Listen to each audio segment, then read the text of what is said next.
पहला सवाल हुजूर ये है कि चूँकि हम बंगाल में रहते हैं तो बहुत सारे लोग बंगला में कुरान करीम पढ़ते हैं, तो क्या बंगला में कुरान करीम पढ़ने से कुरान पढ़ने का सवाब मिल जाएगा? एक सवाल ये किया जाता है, चूँकि हम लोग उर्स के मौके पर हाजिर आए हैं, तो मज़ार शरीफ पर हाजिर होने का शरई तरीका क्या है? इसी से मिलता जुलता एक सवाल कि औरतें भी मज़ार शरीफ पे जाती हैं, क्योंकि बहुत सारी औरतें भी हाजिर आई हैं और बहुत सारी बच्चियां भी मज़ार शरीफ पे जाती हैं, तो क्या उनका जाना दुरुस्त है? कुछ औरतें इसी तरह जाती हैं मज़ार शरीफ पर और जाने के बाद वहाँ जो पीर साहब होते हैं उनको कुछ नजराने भी देती है और हाथ भी चूमती है बाकायदा, या फिर हाथ को बोसा देती है और नजराने देकर सीधा मज़ार से वापस आ जाती है, तो क्या ऐसा करना दुरुस्त है? यहाँ चूंकि गवर्नमेंट की तरफ से लक्ष्मी भंडार की तरफ एक स्कीम है, तो उसमें औरतों को पैसा दिया जाता है, तकरीबन 1000 या 500 हर महीने दिया जाता है, तो क्या उसका इस्तेमाल करना दुरुस्त है? इसी तरह ये कि दो बहनों को एक निगाह में जमा करना कैसा है, एक शख्स की निगाह में दो बहनों को जमा करना कैसा है? अस्तगफुरुल्लाह। ये जहेज मांगकर शादी करते हैं, तो क्या ये जहेज मांगना शरीयत के एतबार से दुरुस्त है या इजाजत इसकी है कुछ? जो शख्स हज ना किया हो, सिर्फ उम्रा किया हो, तो अगर अदबन ताज़ीमन उसको हाजी साहब कह दे तो कोई हरज है? हजरत आमिर मुआविया रज़ियल्लाहु तआला अन्हु साहबी है या नहीं? हजरत आमिर मुआविया रज़ियल्लाहु तआला अन्हु को कोई जालिम या काफिर कहे, ऐसे शख्स से मुरीद होना जायज है या नहीं? जो पीर ताजीमी साजदा को जायज कहते हैं, ऐसे पीर से मुरीद होना जायज है या नहीं? लेकिन ऐसे पीर से मुरीद होना जायज है या नहीं? मुख्तसर तौर पर हुजूर कि वहाबी, देवबंदी, तबलीगी, जमाती, शिया, राफेजी, खारिजी, इन लोगों के घर में सुन्नियों का लड़का लड़की का शादी करना जायज है या नहीं? खत्म हो जाएगा वो आपके ताल्लुक से कि आपसे आला हज़रत से क्या निस्बत है, ये सवाल करते हैं कि मुफ्ती निज़ामुद्दीन साहब का आला हज़रत से कैसी निस्बत है, ये आप इरशाद फरमाते हैं। मेरा जी जी सुभान अल्लाह। अल्हम्दुलिल्लाह, आज की ये अजीम शान महफिल जो आप देख रहे हैं, अभी जो सवाल जवाब का सिलसिला चलेगा, ये ऐसा मुबारक बाबरकत सिलसिला है जिसको सुनने के लिए ये तो इस सरजमीन पर पहली दफ़ा हो रहा है, लेकिन जहाँ होता है उसको सुनने के लिए तकरीबन मेरे मालूमात के मुताबिक जो मैंने देखा उमूमी तौर पर 50,000 60,000 बस औकात लाख तक का मजमा आता है और इस सवाल जवाब के प्रोग्राम को सुनता है। और आज मैं वल्लाह बताता हूँ, कल सुबह से सफ़र कर रहा हूँ, मैंने इस सफ़र में हज़रत की यहाँ आमद हुई सीधा बेंगलोर से यहाँ। मैं बताऊँ यहाँ इनकी आमद जानते कैसे हुई? अगर मैं पूरी तफसील बताऊँगा तो एक बात साफ जाहिर हो जाएगी कि हम जिस अल्लाह वाले की बारगाह में हाजिर आए हैं, सिर्फ उस अल्लाह वाले का करम है कि उन्हें बुला लिया। तो हम अल्हम्दुलिल्लाह आले रसूल के कदमों में हाजिर आए हैं, आले रसूल के कदमों से जुड़े रहें, आले रसूल के कदमों से आप हमेशा चिमटे रहें, तो इंशाअल्लाह ये आले रसूल और ये उलमा आपको ज़रूर जन्नत में ले जाएंगे, ये उलमा आपको ज़रूर जन्नत में ले जाएंगे। और इंशाअल्लाह ताला इस खानका से जुड़े रहें तो इंशाअल्लाह हमारा ज़रूर मुक़द्दर जन्नत होगा। चंद सवालात हैं, आप गौर से समाअत करें, हुजूर इसका जवाब इनायत फरमाएंगे। पहला सवाल हुजूर ये है कि चूँकि हम बंगाल में रहते हैं तो बहुत सारे लोग बंगला में कुरान करीम पढ़ते हैं, तो क्या बंगला में कुरान करीम पढ़ने से कुरान पढ़ने का सवाब मिल जाएगा? बंगला में अगर कुरान करीम पढ़ा जाए तो क्या कुरान करीम की आयतें अभी जी बंगला में पढ़ी जाए तो क्या बंगला में कुरान पढ़ने का सवाब मिल जाएगा?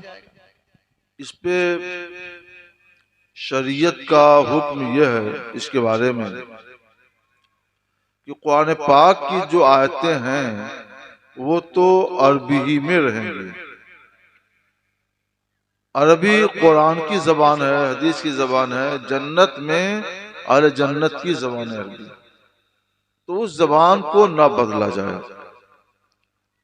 तर्जमा बंगाली में कर सकते हैं, हिंदी में कर सकते हैं, उर्दू में कर सकते हैं, अंग्रेजी में कर सकते हैं, तर्जमा की इजाजत है।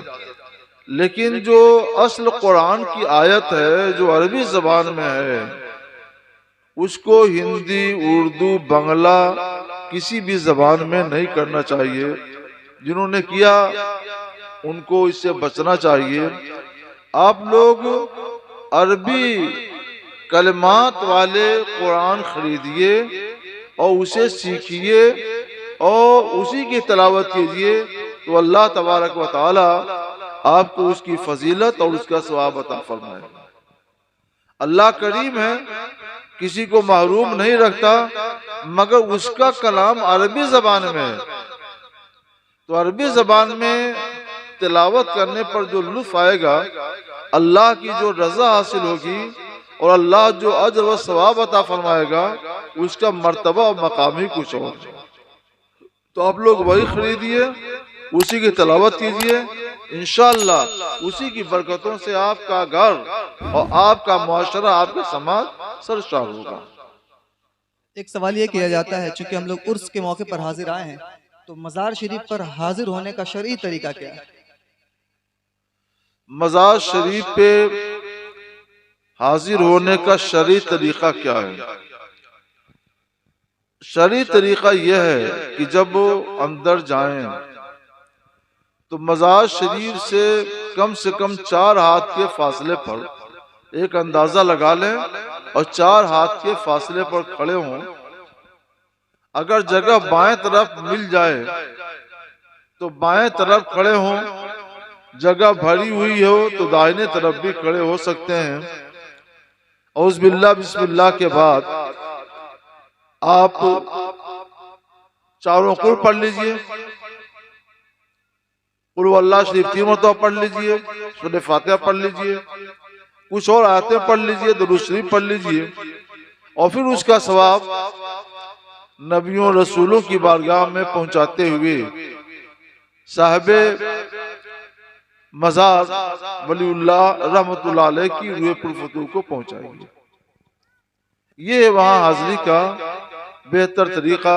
इसी तौर पे जाना चाहिए, नहीं कि वहां जाएं तो उस पर सर रखें, पेशानी रखें, कनपट्टी रखें, चूमा चाटी करें, ये नहीं, ये हमारे तरीके के खिलाफ है। ऐसा नहीं होना चाहिए। शरीयत जो बताती है वो यही है, खड़े होकर के फातिहा पढ़ें, कुरान पाक की तिलावत करें, 4 हाथ से कम से कम 4 हाथ का फासला हो या उससे ज्यादा का हो। बेहतर यह है कि बाएं तरफ रहें, जगह न हो तो दाहिने तरफ भी हो सकते हैं।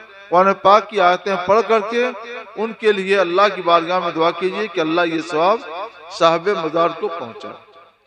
इसी से मिलता जुलता एक सवाल कि औरतें भी मज़ार शरीफ पे जाती हैं, क्योंकि बहुत सारी औरतें भी हाजिर आई हैं और बहुत सारी बच्चियां भी मज़ार शरीफ पे जाती हैं, तो क्या उनका जाना दुरुस्त है? मज़ारात पर औरतों की हाजिरी जायज नहीं है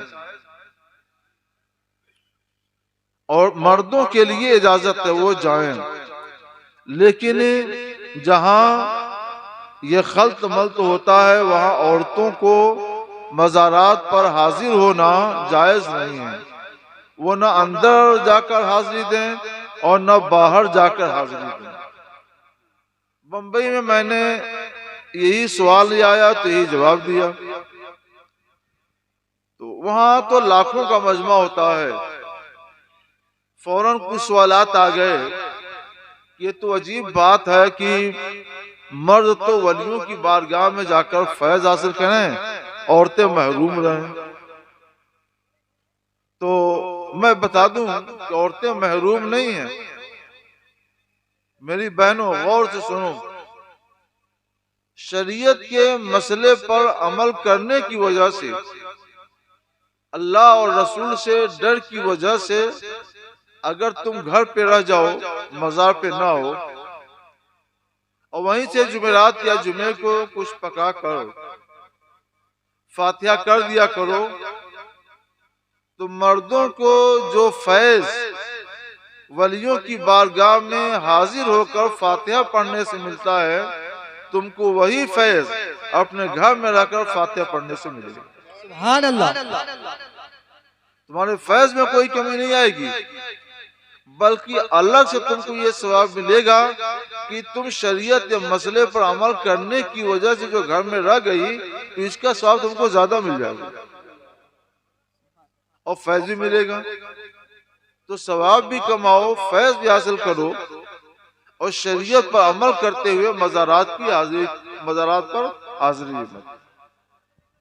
कुछ औरतें इसी तरह जाती हैं मज़ार शरीफ पर, और जाने के बाद वहाँ जो पीर साहब होते हैं उनको कुछ नजराने भी देती है और हाथ भी चूमती है बाकायदा, या फिर हाथ को बोसा देती है और नजराने देकर सीधा मज़ार से वापस आ जाती है। तो क्या ऐसा करना दुरुस्त है? अच्छा, पीर साहब का हाथ? जी, पीर साहब का हाथ चूमती है और नजराने भी देती है और फिर सीधा वापस आ जाती है। पीर साहब अगर शौहर हैं उसके, हाथ चूम सकती हैं, चाहे घर में चूमे चाहे बाहर चूमे। और शौहर नहीं है तो वो पीर साहब हैं मगर अजनबी हैं, उनका हाथ पकड़ना, उनका हाथ चूमना ये जायज नहीं है। इन्हीं सबसे बचने का इंतजाम किया है शरीयत ने कि वहां तुम जाओ ही नहीं, सारा काम घर पे रहकर करो और फैज हासिल करो, वहां मत जाओ। हुजूर सैयद आलम सल्लल्लाहु अलैहि वसल्लम का मर्तबा तो सबसे ऊंचा, मासूम रहमतुल लिल आलमीन, वो औरतों को मुरीद करते थे तो कभी आपने किसी औरत का हाथ पकड़कर मुरीद नहीं किया है, और किसी औरत ने हुजूर का हाथ नहीं पकड़ा, नहीं चूमा है।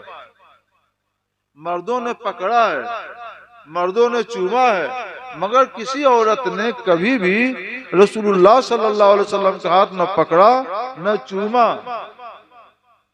ऐसी दूर दूर से बैत हुई है।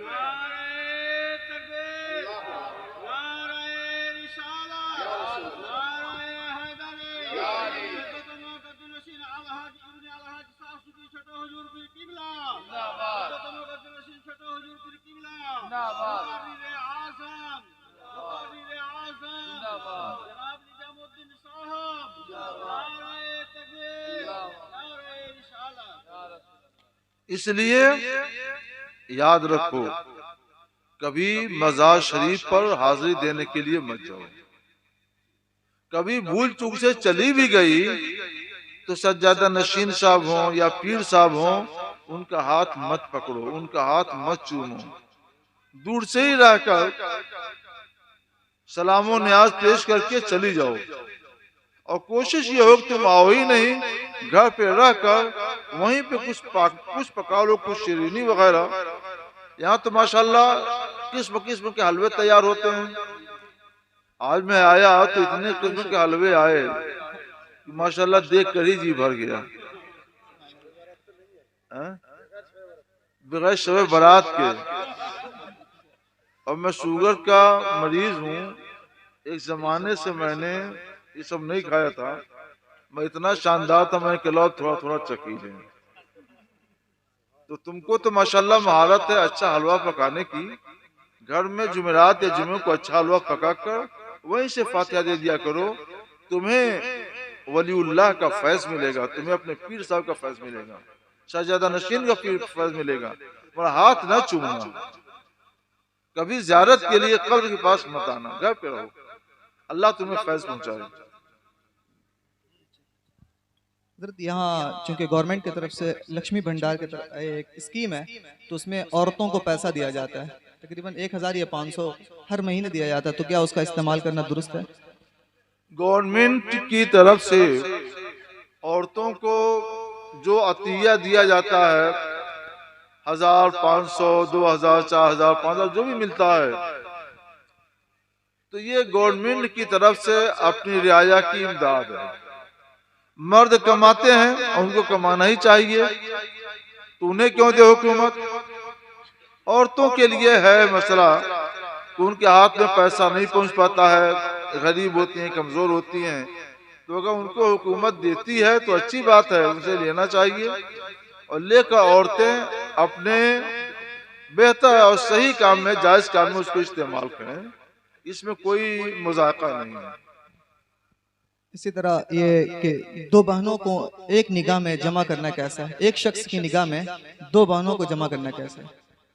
अस्तगफुरुल्लाह, दो बहनों को एक शख्स के निकाह में रहना, एक शख्स के अपने निकाह में दो बहनों को रखना, यह हराम हराम गुनाह का काम और बदअंजाम है।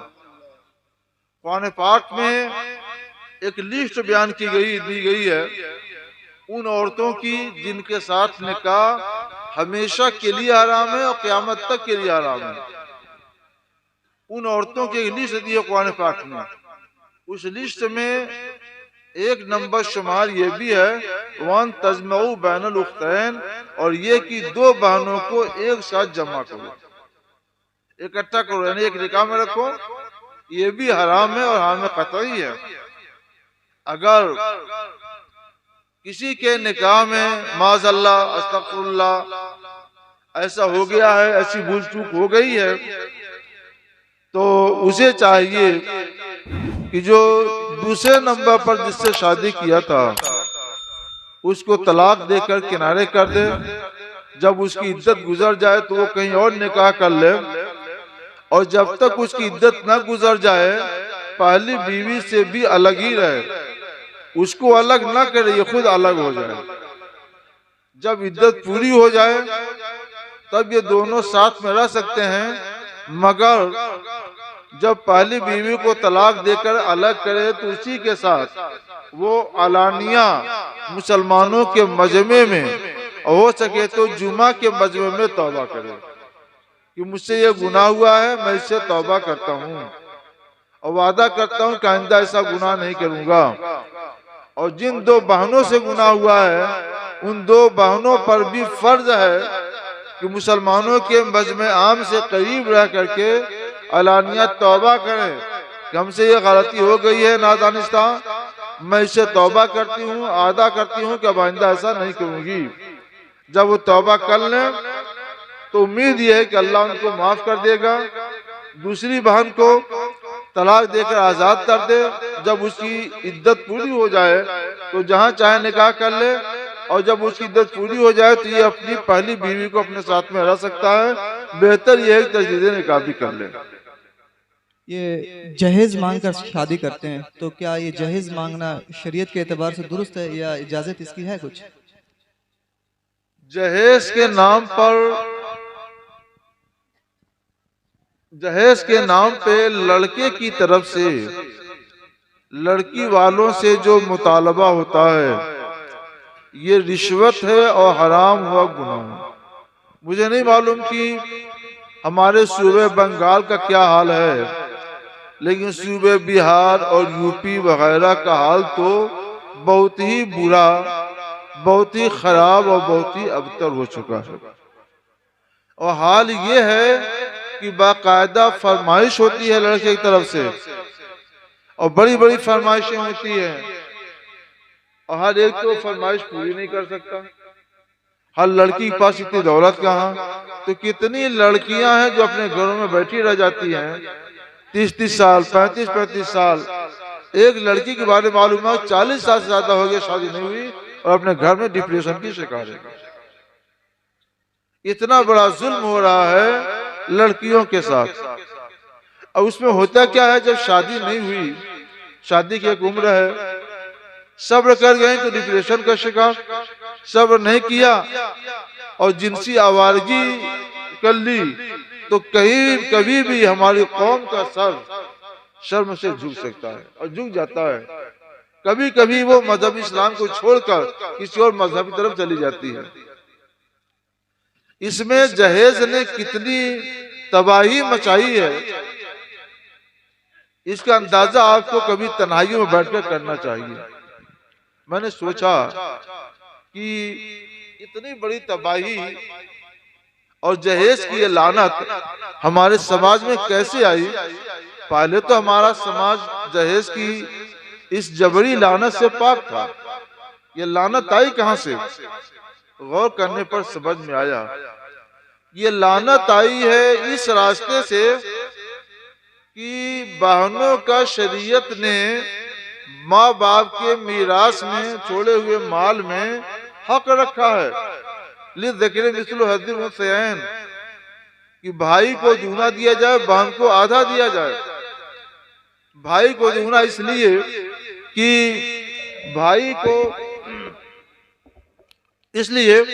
कि भाई को अपना खर्चा भी चलाना है, बीवी बच्चों का भी खर्चा चलाना है, अधूरा है। और रह गई बहन तो उसको ना अपना खर्चा चलाना है ना अपने शौहर लड़कों को खर्चा चलाना है। तो शरीयत जो दे देती है वो शरीयत का करम है, एहसान है, ये है। लेकिन हमारे लोगों ने मीरास की तकसीम का दरवाजा बंद कर दिया। बहनों को हिस्सा आमतौर पे नहीं देते, फूफियों को हिस्सा नहीं देते। वही बहनें फूफियां खालाएं भी होती हैं तो उनको भी हिस्सा नहीं देते हैं, वो महरूम रहती हैं। अब लड़के वाले ये सोचते हैं कि घर से इसके माँ बाप के तरके से छोड़े हुए माल से कुछ मिलेगा नहीं, तो जो कुछ भी हो चलो जिंदगी ही में जहेज के नाम पर वसूल कर लो। अब जहेज की राना ताई जहेज उतना दे नहीं सकते हैं, तो लड़कियों में तबाही आई कि किसी के साथ भी जिनसी तस्कीन के लिए वो जाने का फैसला कर लेती हैं, और फिर पूरा समाज गंदा होता है, पूरे समाज के सर शर्म से झुक जाता है। लोग कहते हैं ऐसा क्यों हुआ, सोचो तो। हम लड़कियों पर जुल्म ढा रहे हैं, तो फिर हमारे साथ क्या हो रहा है उसकी शिकायत क्यों है? हमारे साथ जुल्म हो रहा है, नाइंसाफी हो रही है। तुम भी तो कमजोर बच्चियों के साथ जुल्म कर रहे हो, नाइंसाफी कर रहे हो, उनको सता रहे हो, उनका माल हड़प कर रहे हो, उनका माल नहीं दे रहे हो। एक हदीस याद आई, मुस्लिम शरीफ की हदीस है। एक साहब हजरत अब्दुल्ला बिन मसूद साहब रसूल हैं रज़ी अल्लाह ताला की बारगाह में आए, कहने लगे इब्ने मसूद क़यामत आ गई। असल में उन्होंने क्या देखा कि कूफा में लाल आंधी आ गई, सुर्ख आंधी आ गई। तो आए कहते इब्ने मसूद आंधी ये क़यामत आ गई, यानी लाल आंधी आना गोया क़यामत आना है। तो वो टेक लगा के लेटे थे, उठ के बैठ गया, फरमाया हरगिज़ नहीं, ला तक़ूमुस्सा हत्ता ला युक़्सम मीरास, क़यामत उस वक्त तक कायम नहीं होगी जब तक कि मीरास की तक़सीम का दरवाजा बंद न कर दिया जाए। और आज मैं देख रहा हूँ कि न जाने कब से लड़कियों की, फूफियों की, बहनों की मीरास का दरवाजा हमने बंद कर दिया है। बंद करोगे तो क़यामत नहीं आएगी तो क्या आएगी? आप चाहते हैं कि क़यामत का आना रुक जाए, आप पर अल्लाह की रहमत नाजिल हो, तो बच्चियों की, बहनों की, फूफियों की मीरास का दरवाजा खोल दीजिए, माँ बाप के तरके से उनको भी दीजिए। वो राहत की सांस लेंगी तो अल्लाह की रहमत आपके ऊपर बरसेगी। अल्लाह का वादा है, इन्न रहमतुल्लाहि करीबुम मिनल मुहसिनीन, बेशक अल्लाह की रहमत मुहसिनों के नेक काम करने वालों से करीब है, एहसान करने वालों से करीब है। आप एहसान का बर्ताव कीजिए और फिर देखिए कि अल्लाह की रहमत आपके कदमों को बोसा देती है। तो आप ये काम करें, अपनी बच्चियों को, बहनों को, फूफियों को मीरास का हिस्सा दीजिए। जब देना शुरू कर देंगे तो जबरी जहेज की लानत धीरे धीरे रुखसत हो जाएगी, और जब जबरी जहेज की लानत रुखसत हो जाएगी तो निकाह आसान हो जाएगा, ज़िना दुश्वार हो जाएगा। आज हाल ये है कि ज़िना आसान हो गया है और निकाह दुश्वार हो गया है। मुसलमानों, ज़िना को दुश्वार बनाओ और निकाह को आसान बनाओ। अच्छा हजरत, जो शख्स हज ना किया हो, सिर्फ उम्रा किया, तो अगर अदबन ताजीमन उसको हाजी साहब कह दे तो कोई हरज है? यूं अगर किसी ने रमजान शरीफ का उम्रा किया, अच्छा, और किसी को हदीस मालूम है, सरकार ने फरमाया है उम्र तो रमजान तादुल हज्जा, रमजान का उम्रा हज के बराबर है, इसलिए कभी एक आध दफा उसने हाजी कर दिया तो कोई बात नहीं है। लेकिन उर्फन, मुसलमानों के उर्फ में उम्रा करने वालों पर हज का इतलाक नहीं होता, हाजी नहीं कहा जाता। और हाजी कहने से ये होगा कि उन्होंने हज किया है, इसलिए कभी भी उम्रा करने वाले को हाजी ना कहा जाए। उर्फ मुस्लिमीन के खिलाफ है। उर्फ मुस्लिमीन में हाजी उसी को कहते हैं जिसने वाकई हज का इहराम बांध कर हज किया हो, चाहे हज इफराद किया हो या हज तमत्तु किया हो या हज क़िरान किया हो। सिर्फ उम्रा करने वाले को हाजी न कहा जाए, इससे बचा जाए। हजरत आमिर मुआविया रज़ियल्लाहु तआला अन्हु साहबी है या नहीं? हजरत सैयदना अमीर मुआविया रज़ियल्लाहु तआला अन्हु सच्चे और मुखलिस पक्के साहबी रसूल हैं। हुजूर सल्लल्लाहु तआला अलैहि वसल्लम ने वही लिखने का काम उनके सुपुर्द किया था, और उनके बारे में रसूलुल्लाह सल्लल्लाहु अलैहि वसल्लम की हदीसें भी हैं। और जितने भी सहाबा हैं सबके बारे में अल्लाह का फरमान है वह कुल्लन वअदल्लाहुल हुस्ना, तमाम सहाबा से अल्लाह ने हुस्ना का यानी जन्नत का वादा कर लिया है। तो हजरत अमीर मुआविया रजी अल्लाह ताला अन्हु के लिए भी जन्नत का वादा है, जैसे दूसरे सहाबा के लिए जन्नत का वादा है।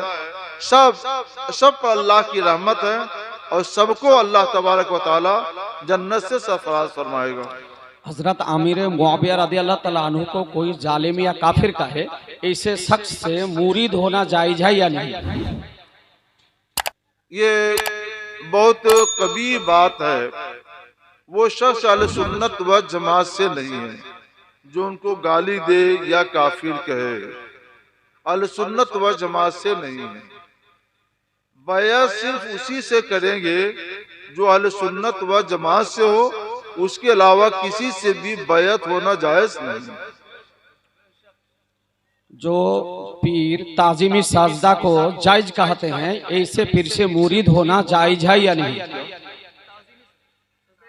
ताजिमी साजदा सजदे ताजीमी जायज नहीं है। पहली शरीयतों में कभी इजाजत नहीं। जैसे हजरत सैयदना आदम अला नबीना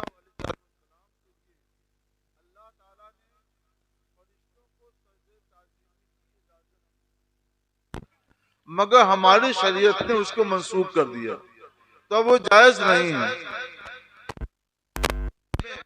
कुछ जरूरतें होती थी जिनकी वजह से इजाजत होती थी, बाद में वो मंसूख हो गया। जैसे हजरत आदम अला नबीना अलैहिस्सलाम की शरीयत में ये था कि उनकी बीवी के शिकम से एक बार में एक लड़का पैदा होता और एक लड़की, फिर दूसरी बार में एक लड़का पैदा होता और एक लड़की। तो पहली बार के लड़के का निकाह दूसरी बार की लड़की से हो जाता और दूसरी बार के लड़के का निकाह पहली बार की लड़की से हो जाता। यानी भाई और बहन का आपस में निकाह हजरत आदम अलैहिस्सलाम की शरीयत में हलाल था।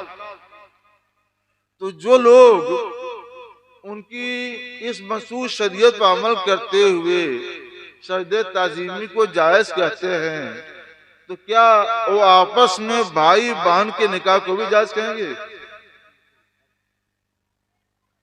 ये तो मंसूख हो चुका, तो वो भी मंसूख हो चुका है।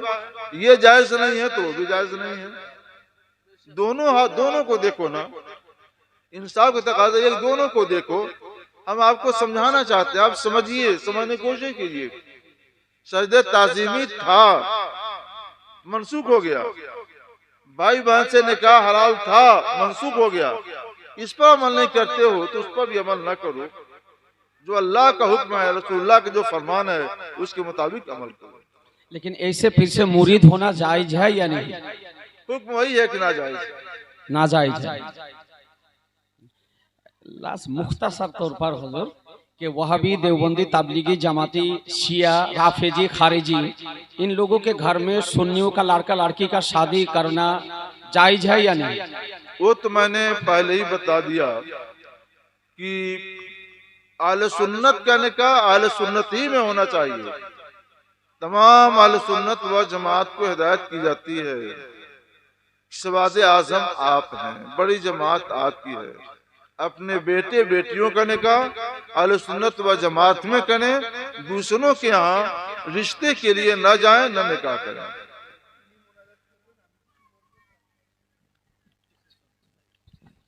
सिर्फ आखिरी सवाल हजरत, ये सेशन ख़त्म हो जाएगा।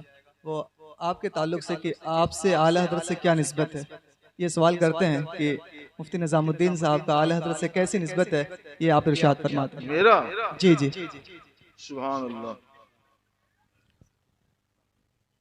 आला हजरत अली रहमा के खलीफा हैं हजरत मौलाना अब्दुल बाकी बुरहानुल हक। उनका लक़ब है बुरहान मिल्लत, कादरी, रज़वी, जबलपुरी, सलामी रहमतुल्लाह अलैह। उन्होंने मुझको इजाजत व खिलाफत अता फरमाई हुजूर मुफ्ती आज़म हिंद रहमतुल्लाह अलैह के उर्से चहलू में। उस वक्त मौजूद थे हजरत मौलाना यासीन अख्तर मिसबाही जो मरहूम हो गए, हजरत मौलाना अब्दुल मोमिन नोमानी जो अभी जिंदा हैं। इनकी मौजूदगी में उन्होंने खिलाफत दी और उनको खिलाफत दी आला हज़रत अली रहमान ने। तो सिर्फ एक वास्ते से हमारा रिश्ता मजबूती के साथ जुड़ जाता है आला हज़रत अली रहमतुल्लाह से।